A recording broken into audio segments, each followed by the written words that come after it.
Hər vaxtınız xeyir, hörmətli Asan TV izləyiciləri. Yaşad Fondu ilə bağlı həftəlik xəbər buraxılışını sizə mən, Nuraynə Babayeva təqdim edəcəm. Yaşad Fondunun Himayəçilik Şurasının növbəti iclası keçirilib. Azərbaycan Respublikasının Prezidenti yanında Vətəndaşlara Xidmət və Sosial İnnovasiyalar üzrə Dövlət Agentliyinin sədri Ülvi Mehdiyev fondun bugünə qədər həyata keçirdiyi tədbirlər barədə məlumat verib.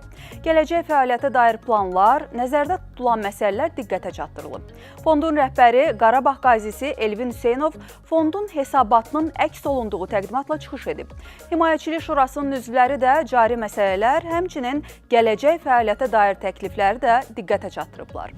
Həftə ərzində Yaşad Fonduna 208 müraciət daxil olub. Müraciətlərin 190-ı fondun 8110 çağrı mərkəzindən, 5-i sosial media hesablarından, 13 müraciət isə canlı vətəndaş qəbulu zamanı qeydə alınıb. Xatırladaq ki, fond tərəfindən həftə içi hər gün saat 9-dan 18-ə kimi vətəndaş qəbulu həyata keçirilir.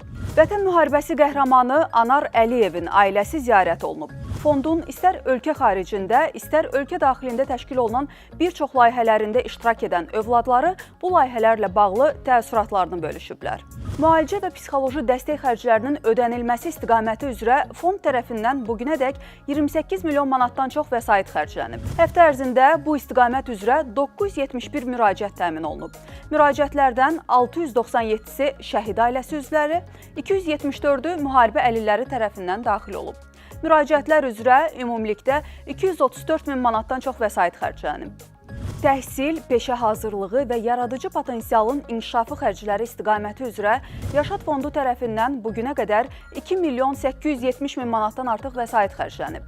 Həftə ərzində bu istiqamət üzrə 37 müraciət təmin olunub. Müraciətlərdən 37-si də şəhid ailəsi üzvləri tərəfindən daxil olub. Fondun büdcəsindən bu müraciətlər üçün ümumilikdə 127 min manatdan çox məbləğ xərclənib. Yaşad Fondunun geridə qoyduğumuz həftədə gördüyü işləri sizə təqdim etdik. Gəlin, qələbəni bizə yaşadanları birlikdə yaşadaq. Sağ olun, salamat qalın.